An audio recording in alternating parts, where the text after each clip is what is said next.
Hello student, इस video में लेकर आ चुके हैं क्लास 8 हिंदी के लिए बोर्ड एग्जाम का आपका क्वेश्चन पेपर।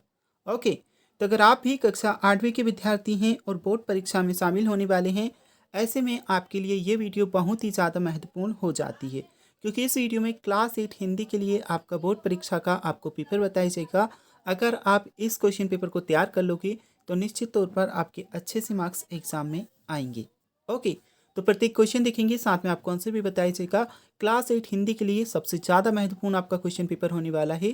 एक बार इस पेपर को आपको आपके एग्ज़ाम से पहले ज़रूर से तैयार कर लेना है, क्योंकि ऐसा ही क्वेश्चन पेपर आपको आपके एग्ज़ाम में देखने को मिलेगा और यही पेपर आपको टॉपर बनाकर छोड़ेगा। ठीक है, तो कुछ इस प्रकार से जैसे कि आप देख सकते हैं क्लास 8 हिंदी के लिए आपका पेपर रहने वाला है और यहाँ पर कुछ निर्देश आपको दिए हैं। इसके नीचे सबसे पहले आपको वस्तुनिष्ठ टाइप के प्रश्न देखने को मिलेंगे।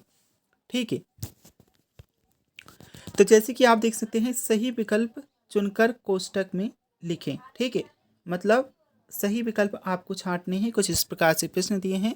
जो भी आपका क्वेश्चन पेपर है तो क्वेश्चन नंबर 1 से लेकर तो लास्ट तक आपको सभी प्रश्नों के उत्तर बताए जाएंगे। एक बार वीडियो को लाइक कर चैनल को जरूर से सब्सक्राइब कर लीजिएगा, जिससे और भी जो आपकी सब्जेक्ट हैं उनकी भी वीडियोस आपको मिल सके। ठीक है, तो पहला प्रश्न आपका आ जाता है, वर्ष पर्यंत बदलने वाली ऋतुओं में से किस ऋतु के लिए ऋतुराज शब्द का प्रयोग किया जाता है। अब देखिए, चार ऑप्शंस आपको दिए गए हैं। ऑप्शन आ है हेमंत ऋतु, ऑप्शन ब ग्रीष्म ऋतु, ऑप्शन सा है बसंत ऋतु और ऑप्शन द आपके लिए रहने वाला है शीत ऋतु। ठीक है, तो इसमें से जो आपका आंसर रहने वाला है, आंसर आपका रहेगा यहाँ पर बसंत ऋतु। ऑप्शन सा आपका सही उत्तर है। ठीक है, इसके बाद हम देखेंगे आपका सेकेंड क्वेश्चन आ जाता है, चिड़िया जब घोंसला बनाती है तब वह अपनी चोंच से किस चीज को दबा कर ले जाती दिखाई देती है। पत्थर, तिनके, ईंट या फिर पानी। तो इसमें जो आपका आंसर रहने वाला है तिनके, ऑप्शन ब सही उत्तर है। ठीक है, तिनके ऑप्शन ब सही उत्तर है। अब आपका क्वेश्चन नंबर तीसरा आ जाता है, पुडुकोट्टई तमिलनाडु में महिलाओं के लिए कौन सा कार्य सामाजिक आंदोलन बन गया था। व्यापार करना, साइकिल चलाना, विद्यालय में पढ़ाना, खेतीबाड़ी करना। ठीक है, तो इसमें से साइकिल चलाना जो आपका है ऑप्शन ब सही उत्तर है। ठीक है, साइकिल चलाना। चलिए, इसके बाद है नेक्स्ट क्वेश्चन, क्वेश्चन नंबर 4 आ जाता है, मोहन चूड़ियाँ बेचने का कार्य करता है, मोहन का पैसा कहलाएगा। लोहारी, सोनारी, सुधारी या फिर मनिहारी। इसमें जो ऑप्शन द है मनिहारी सही उत्तर है। ठीक है, अब हम देखते हैं आपका क्वेश्चन नंबर 5 आ जाता है, हिंदी सिनेमा में आलम आरा फिल्म अपना एक महत्वपूर्ण स्थान रखती है क्योंकि। ठीक है, इसके बाद आपको क्या करना है, चार ऑप्शंस आपको दिए गए हैं इस प्रश्न के लिए भी, एंड जो क्वेश्चन नंबर 5 में आपका आंसर रहने वाला है इसमें आप लगाओगे यह पहली बोलती फिल्म है। ठीक है, ऑप्शन आ यह पहली बोलती फिल्म है। फिर क्वेश्चन नंबर 6 है, कृष्ण ने चोटी बढ़ाने हेतु मैया उन्हें क्या क्या खिलाती हैं। कृष्ण की चोटी बढ़ाने हेतु मैया उन्हें क्या क्या खिलाती हैं। माखन, दूध, रोटी, उपयुक्त सभी। ठीक है, तो इसमें जो आंसर रहेगा क्वेश्चन नंबर आपका जो 6 है, इसमें आपका आंसर रहने वाला है ऑप्शन आपका बी, दूध सही उत्तर है। ठीक है, योगेश ने गाय की रक्षा करने हेतु अपने प्राणों की बाजी लगा दी, रेखांकित मुहावरे का अर्थ है। तो क्वेश्चन नंबर 7 के लिए ऑप्शन जो आपका है सी, साहसपूर्ण कार्य करना। ठीक है, ऑप्शन सा आपका साहसपूर्ण कार्य करना सही उत्तर है। नेक्स्ट क्वेश्चन, क्वेश्चन नंबर 8 आ जाता है, राम ने टोपी पहनी है, रेखांकित शब्द का बहुवचन होगा। टोपियाँ, टोपियाँ, टोपियाँ या फिर टोपियाँ। ठीक है, तो इसमें जो आपका ऑप्शन है ऑप्शन आपका सा, ऑप्शन सा सही उत्तर है। ठीक है, ऑप्शन सा टोपिया सही उत्तर है। अब देखिए आपके अति लघुत्तरीय कुछ प्रश्न आ जाते हैं। क्वेश्चन नंबर 9 आपसे पूछा है, हरे हरे ये पात डालियां, कलियां कोमल गात। ध्वनि कविता की इस पंक्ति के अनुसार हरे हरे ये पात से क्या तात्पर्य है। यह है आपका क्वेश्चन नंबर 9। ठीक है, तो 2 नंबर के लिए आपका प्रश्न है, मतलब अगर इस प्रश्न का आप उत्तर लिखते हो तो 2 मार्क्स आपको मिलेंगे। तो प्रश्न आप यहाँ से देखिए और देखिए, अब मैं आपका इसका आंसर बताता हूँ। ओके, तो मैंने आपके लिए यहाँ पर क्वेश्चन भी लिखा है, साथ में आंसर भी लिखा है, जिससे आपको आसानी हो। तो यहाँ से लिखे तो यहाँ तक तो आप प्रश्न देख सकते हैं और इसके जस्ट नीचे मैंने आपको आंसर लिखा है। ठीक है, हरे हरे यह बात से आसे हरे हरे पत्ते से है। कभी अपने जीवन में अपने कार्यों के द्वारा चारों ओर अपना यश फैलाना चाहता है, जैसे प्रकृति में हरे पत्तों से हरियाली छा जाती है। यह आपके प्रश्न क्रमांक 9 का उत्तर है। यहाँ से लेकर तो यहाँ तक आप कर लीजिएगा। ओके, ठीक है। तो ये जो आपका क्वेश्चन रहने वाला है, क्वेश्चन नंबर 9, इसका उत्तर हम देख चुके हैं। अब हम देखेंगे आपका नेक्स्ट क्वेश्चन, क्वेश्चन नंबर आपका 10।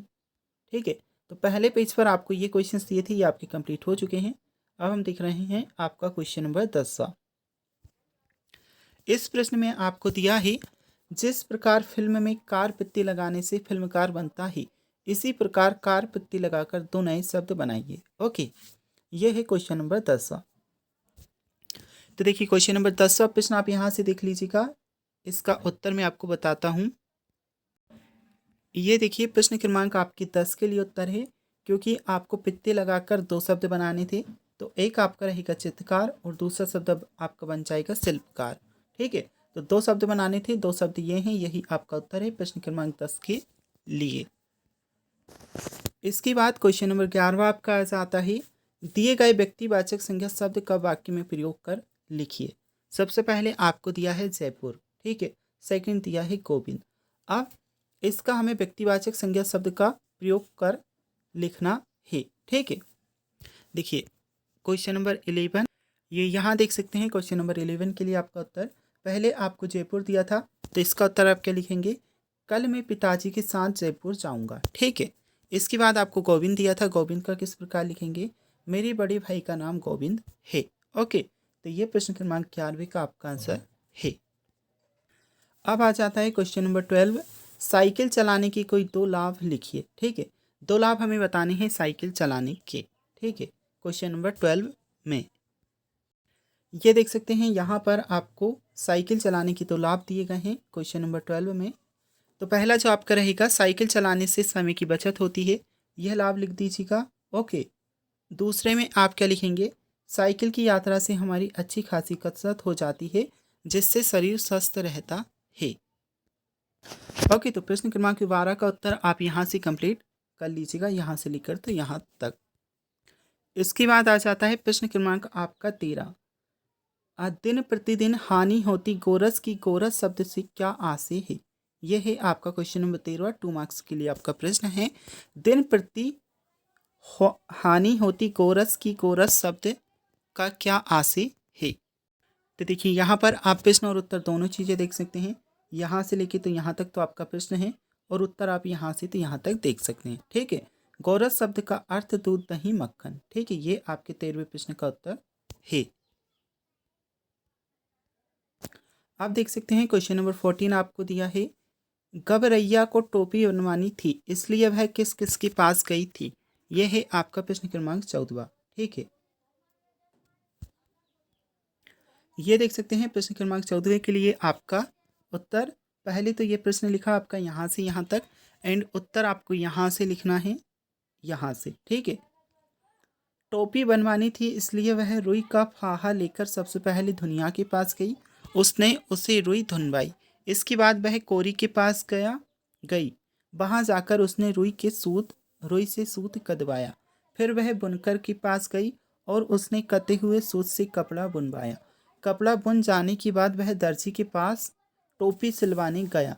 दर्जी ने गबरैया को सुंदर फूदने वाली टोपी तैयार कर दी। ठीक है, अब आ जाता है आपका प्रश्न क्रमांक 15। लघुत्तरीय आपको प्रश्न दिए हैं। सबसे पहले, सड़क पर चलने हेतु यातायात संकेतों के चिन्ह बनाकर उनके अर्थ लिखिए, कोई 4। ओके, ये दिया है आपको प्रश्न क्रमांक 15। ठीक प्रकार से प्रश्न समझ लीजिएगा। सड़क पर चलने हेतु यातायात संकेतों के चिन्ह बनाकर उनके अर्थ आपको बताने हैं। ये देखिए प्रश्न क्रमांक 14 जो आपका 15वां ही, इसमें आपको जो चिन्ह बनाने हैं इसके लिए उत्तर देख सकते हैं। सबसे पहले रुक जाओ का आप यहाँ पर देख सकते हैं, नीचे लिख दीजिएगा रुक जाओ, और ये जो चिन्ह है इसका मतलब होता है रास्ता दो, नीचे रास्ता दो लिख दीजिएगा ऐसी आकृति बनाकर। इसके बाद ऐसा जो चिन्ह आपने देखा भी होगा, ये आपको बना लेना है और लिख दीजिएगा सीधे प्रवेश निषिद्ध है। इसके बाद ये वाला बना लीजिएगा, इसका मतलब होता है एक ही रास्ता। ठीक है, फिर एक ये बना लीजिएगा, इसका मतलब होता है एक ही रास्ता संकेत। ओके, चलिए इसके बाद देखेंगे क्वेश्चन नंबर आपका 12। दीवानों की मस्ती पाठ के आधार पर बताइए कि हमें संसार को क्या देना तथा क्या लेना है। 4 नंबर का आपका प्रश्न है, प्रश्न क्रमांक 16। ये देख सकते हैं प्रश्न क्रमांक 16 के लिए आपका उत्तर दिया है, हमें संसार को खुशियाँ और बेहद प्यार देना चाहिए तथा पराई को भेदभाव नहीं रखना चाहिए, वह सदा प्रसन्नता से रहना चाहिए। ठीक है, यह आपका उत्तर है। क्वेश्चन नंबर 16 आपका कंप्लीट हो चुका है। अब आ जाता है आपका प्रश्न क्रमांक 17। निम्नलिखित शब्दों का पर्यायवाची शब्द का प्रयोग करते हुए एक एक वाक्य लिखिए। तो पहले आपको दिया है सबसे पहले बादल, सेकंड आपको दिया है कमल, तीसरा है आँख, चौथा है पेड़। ओके, ये देख सकते हैं प्रश्न क्रमांक 17 के लिए आपका उत्तर है, बादल का आप क्या बनाएंगे, आकाश में काले काले मेघ गरज रहे हैं। ठीक है, ये आपका पर्यायवाची हो जाएगा मेघ, और ये पूरा आपका सेंटेंस हो जाएगा। इसके बाद कमल आपको दिया था, तो कमल का कर लीजिएगा, बगीचे में पंकज के फूल खिल रहा है। ठीक है, फिर आँख आपको दिया है, तो आँख का कर लीजिएगा, सहेली को देखते ही मेरे नयन भर आए। ठीक है, ये क्वेश्चन नंबर 17 के लिए आपका उत्तर है। अब आ जाता है प्रश्न क्रमांक 18। कबीर घास की निंदा करने से क्यों मना करते हैं, पठित दोहे के आधार पर स्पष्ट कीजिए। ठीक है, ये प्रश्न क्रमांक 18 आपका है। देखिए प्रश्न क्रमांक 18 के लिए आप उत्तर यहाँ से कर सकते हैं, कबीर दास जी ने अहंकार बस किसी भी वस्तु को हीन समझने का विरोध किया है, क्योंकि एक छोटी से छोटी वस्तु भी हमें नुकसान पहुँचा सकती है। घास के माध्यम से कबीर दास जी ने इसे स्पष्ट किया है, यदि घास का एक तिनका भी उड़कर हमारी आंखों में पड़ जाए तो हमें पीड़ा होती है। इसलिए हमें इस घमंड में नहीं रहना चाहिए कि कोई हमसे छोटा या हीन है। हर एक कुछ ना कुछ अच्छाई होती है, अतः किसी की भी निंदा नहीं करना चाहिए। ओके ओके, तो ये क्वेश्चंस भी आपके कंप्लीट हो चुके हैं। अब हम देखेंगे आपका प्रश्न क्रमांक 19। इस प्रश्न में आपको दिया है, बच्चों के उधम मचाने पर घर की बहुत दुर्दशा हुई, कामचोर कहानी के आधार पर इस बात के समर्थन में अपना मत दीजिए। ये देख सकते हैं प्रश्न क्रमांक 19 के लिए आपका उत्तर है, उनके उधम से सारे घर में हंगामा मच चुका था, पूरा घर अस्त व्यस्त हो चुका था, सारे घर में मुर्गियां ही मुर्गियां थीं। भेड़ों ने तो जैसे अपना निवास स्थान बना लिया था। चारों तरफ टूटे हुए तसले, बाल्टियां, लोटी, कटोरे बिखरे पड़े थे। कालीन को झाड़ते वक्त पूरे घर में धूल भर दी गई। चाचा बेचारे तो जैसे अपनी जान बचाकर ही पाए थे। तरकारी वाली तो अपनी तरकारी खराब होने का मातम रो रो कर मना रही थी। ऐसा लगता था मानो पूरे घर में तूफान आया है और सारा नाश करने के वापस चला गया हो। यहाँ तक कि बच्चों को नहलाने धुलाने के लिए नौकरों को पैसे देने पड़े। अब आ जाता है क्वेश्चन नंबर आपका 20। इस भेद को मेरे सिवाय मेरा ईश्वर ही जानता है, आप उसी से पूछ लीजिए, मैं नहीं बताऊंगा। बिलवासी के समर्थन में तर्क दीजिए। यह भी आपका 4 नंबर के लिए प्रश्न है। कुछ इस प्रकार से आपको प्रश्न दिया है। यह रहने वाला है प्रश्न क्रमांक 20 के लिए आपका उत्तर, बिलवासी जी ने यह बात छावलाल से इसलिए कही थी क्योंकि उन्होंने अपने मित्र को दिया वचन पूरा करने के लिए अपनी पत्नी के संदूक से चोरी करके दिए थे, तो वह यह भेद भी झावलाल को नहीं बताना चाहती थी। ओके, यह आपका उत्तर है। इसके बाद आ जाता है क्वेश्चन नंबर 21। स्वच्छ भारत स्वस्थ भारत पर 4 पंक्तियां लिखिए। यह प्रश्न क्रमांक आपका 21 है। देखिए 4 पंक्तियां आपको स्वच्छ भारत स्वस्थ भारत पर लिखने को बोला गया है। चारों पंक्तियां आप देख सकते हैं। पहले वाली लिखेंगे, स्वच्छ भारत अभियान भारत सरकार द्वारा चलाए गए एक अभियान है। इसके बाद सेकंड लिखिएगा, इस अभियान का उद्देश्य अपने घरों, हमारे आसपास और शुद्ध देश को स्वच्छ बनाना है। तीसरा लिखेंगे, इस अभियान की शुरुआत 2 अक्टूबर 2014 को हुई थी। इस अभियान को महात्मा गांधी जी की स्मृति से जोड़ा गया है। ओके, अब आपके लॉन्ग टाइप के प्रश्न आ जाते हैं। निबंधात्मक प्रश्न, प्रश्न क्रमांक 22 आपको दिया है। 8 नंबर के लिए आपका प्रश्न है, निम्नलिखित पद्यांश की संदर्भ प्रसंग सहित व्याख्या कीजिए। आगे चना गुरु मात दये ते, लय तुम चाबी हमें नहीं दीने, श्याम कहा मुस्काए सुदामो, सो चोरी की बान में हो जू प्रवीण। ठीक है, इस प्रकार से आपको दिया है। पोटरी कांख में चापी रहे तुम, खोलत नाही सुधारस भीने, पाछली बानी आज जो ना तजो तुम, तैसे ही भाभी की तंदुल कीने। अथवा में भी एक आपको दिया है, पक्षी और बादल ये भगवान के राखिए हैं। ठीक है, इस प्रकार से आपको दिया है।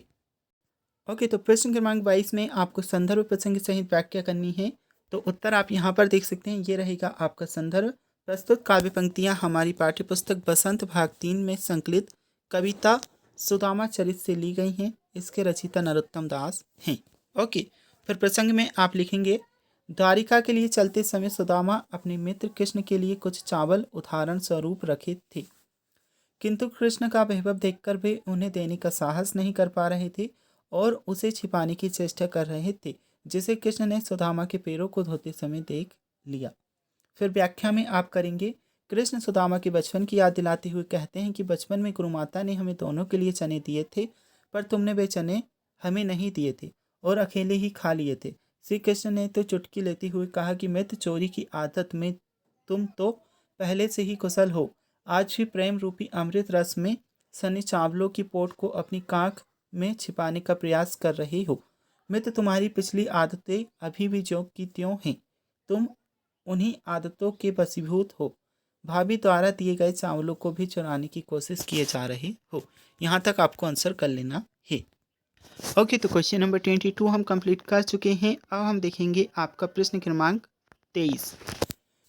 निम्नलिखित गद्यांश को ध्यानपूर्वक पढ़कर दिए गए प्रश्नों के उत्तर दीजिए। ओके, इसमें प्रश्न आपसे क्या पूछा है, देखिए इनके लिखित आंसर भी मैं आपको बताऊंगा, पहले समझ लीजिएगा। यह पिंड किसकी ओर तेजी से बढ़ रहा है, ये पहला प्रश्न आपसे पूछा है। अब इसका उत्तर आपको पहली ही लाइन में मिल जाएगा। यहाँ देख सकते हैं, यह पिंड तेजी से सूर्य की ओर बढ़ रहा था। ठीक है, मतलब उत्तर क्या हुआ, सूर्य आपका आ जाएगा पहले वाले में। ठीक है, हमारी पृथ्वी प्रारंभ में कैसी थी, तो देखिए ये आपका दूसरा जो क्वेश्चन है, इसका उत्तर क्या है, यह प्रारंभ में एक बड़ा आग का गोला थी। यहाँ तक आपका हो जाएगा। फिर तीसरा प्रश्न आपसे पूछा है, पिंड की आकर्षण शक्ति से किसका एक भाग टूट गया है। ठीक है, देखिए ये सभी प्रश्न आप देख लीजिए। यहाँ पर चार टोटल आपको चार प्रश्न दिए हैं, 1 2 3 और 4। ओके, ये रहे आपके आंसर क्वेश्चन नंबर 23 के लिए। पहले प्रश्न का उत्तर आप लिखेंगे, पिंड सूर्य की ओर तेजी से बढ़ रहा है। दूसरे का उत्तर रहेगा, हमारी पृथ्वी प्रारंभ में आग का एक बड़ा गोला थी। फिर तीसरे प्रश्न के लिए आपका उत्तर रहेगा, पिंड की आकर्षण शक्ति के कारण सूर्य का एक भाग टूट गया है। और इसके बाद चौथे प्रश्न का उत्तर लिखोगे, हल्का का आपका हो जाएगा भारी, अंत का होगा प्रारंभ। ठीक है, ये आपके उत्तर हैं। ओके, इसके बाद आ जाता है आपका नेक्स्ट क्वेश्चन, क्वेश्चन नंबर आपका 24। आप रा व उपरा भी विद्यालय सज्जनपुर की छात्रा सोनिया कुमारी हैं। आपके पिताजी का स्थानांतरण जोधपुर हुआ है। आप अपनी आगे की पढ़ाई जोधपुर में रहकर ही पूरी करना चाहते हैं। अपने प्रधानाध्यापक जी को स्थानांतरण प्रमाण पत्र टीसी हेतु प्रार्थना पत्र लिखिए। अथवा में आपको एक और प्रश्न दिया है, दुकानदार एवं ग्राहक के बीच संवाद को अपनी भाषा में 8 पंक्तियों में लिखिए। ओके,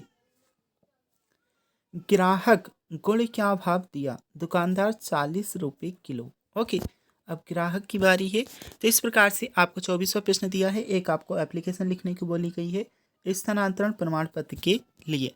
अथवा में एक और भी प्रश्न आपको दिया है। तो देखिए, स्थानांतरण प्रमाण पत्र के लिए आपको एप्लीकेशन इस प्रकार से लिखनी है, सेवा में श्रीमान प्रधान अध्यापक महोदय। ये स्कूल का नाम आपको लिख देना है क्योंकि यही नाम हमें एप्लीकेशन में दिया है। और एड्रेस में आपका आ जाएगा सज्जनपुर।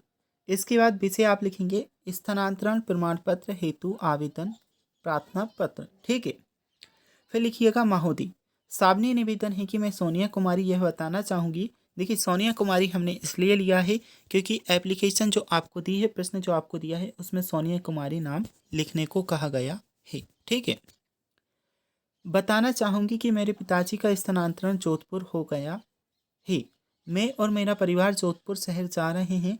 मैं आगे की पढ़ाई जोधपुर में रहकर पूरी करना चाहती हूँ। स्कूल फीस का भुगतान करने के लिए अब कोई बकाया नहीं है और इसके अलावा मैंने पुस्तकालय विभाग के साथ अपना बकाया चुका दिया है। अतः मेरा आपसे अनुरोध है कि कृपया मेरा स्थानांतरण प्रमाण पत्र देने की कृपा करें। नीचे दिनांक और लिख दीजिएगा आपका आज्ञाकारी शिष्य। नाम में सोनिया कुमारी आ जाएगा और क्लास आप लिख देंगे। ओके, तो ये क्वेश्चन भी आपका कंप्लीट हो जाता है। अब हम देखेंगे आपका नेक्स्ट क्वेश्चन नंबर 25 आ जाता है। निम्नलिखित में से किसी एक विषय पर निबंध लिखिए। ये भी आपका 8 नंबर के लिए प्रश्न है। बालिका शिक्षा पर लिख सकते हैं, पर्यावरण प्रदूषण पर, 21वीं सदी का भारत और बेटी बचाओ बेटी पढ़ाओ। तो इसमें जो आपको पर्यावरण प्रदूषण दिया है इस पर आप ऐसे देख सकते हैं। देखिए यहाँ से आप देख सकते हैं पर्यावरण प्रदूषण पर निबंध। ठीक है, सबसे पहले हमें रूपरेखा लिखनी होती है, तो रूपरेखा में आप लिख देंगे प्रस्तावना, प्रदूषण का अभिप्राय, प्रदूषण के प्रकार, प्रदूषण की रोकथाम और उपसंहार। इसके बाद आपको पहला पॉइंट डालना है प्रस्तावना, और फिर आपको ये सभी चीज़ें लिख लेनी हैं। ठीक है, प्रस्तावना डालकर यहाँ तक लिख लीजिएगा, सांस लेने के लिए तरस गया है। इसके बाद आप सेकंड पॉइंट लिखेंगे प्रदूषण का अभिप्राय, तो ये आपका यहाँ तक सेकंड पॉइंट हो जाएगा। फिर आपको तीसरा पॉइंट लिखना है प्रदूषण के प्रकार। ठीक है, तो प्रदूषण के अनेक प्रकार हैं। पहला आ जाएगा वायु प्रदूषण, इसके बाद आ जाता है आपका जल प्रदूषण। ठीक है, फिर रेडियोधर्मी प्रदूषण का लिख दीजिएगा, एंड इसके बाद ध्वनि प्रदूषण आपका आ जाएगा। ओके, ध्वनि प्रदूषण के बाद रासायनिक प्रदूषण कर लीजिएगा, एंड फिर आ जाता है प्रदूषण की रोकथाम वाला। तो प्रदूषण की रोकथाम वाले में आपका ये आ जाएगा, यहाँ तक आपको कर लेना है। एंड लास्ट में आपका उपसंहार है, तो उपसंहार कर लीजिएगा। ओके, तो ये ऐसे भी आपका कंप्लीट हो चुका है। तो इस वीडियो में हमने क्लास 8 के लिए मॉडल क्वेश्चन पेपर आपका देखा है बोर्ड एग्ज़ाम के लिए। ये जो आपका क्वेश्चन पेपर है बोर्ड के द्वारा मॉडल पेपर जारी किए गए हैं, इससे आपकी निश्चित तौर पर एग्ज़ाम में हेल्प होगी, इसलिए आप इन प्रश्नों को तैयार कर सकते हैं अपने एग्ज़ाम के लिए। साथ ही साथ क्लास 8 के लिए और भी सब्जेक्ट की वीडियोस मैंने अपलोड की हैं, चैनल पर जाकर वह वीडियोस भी आप देख सकते हैं, या उन वीडियोस का लिंक आपको डिस्क्रिप्शन बॉक्स में भी मिल जाएगा।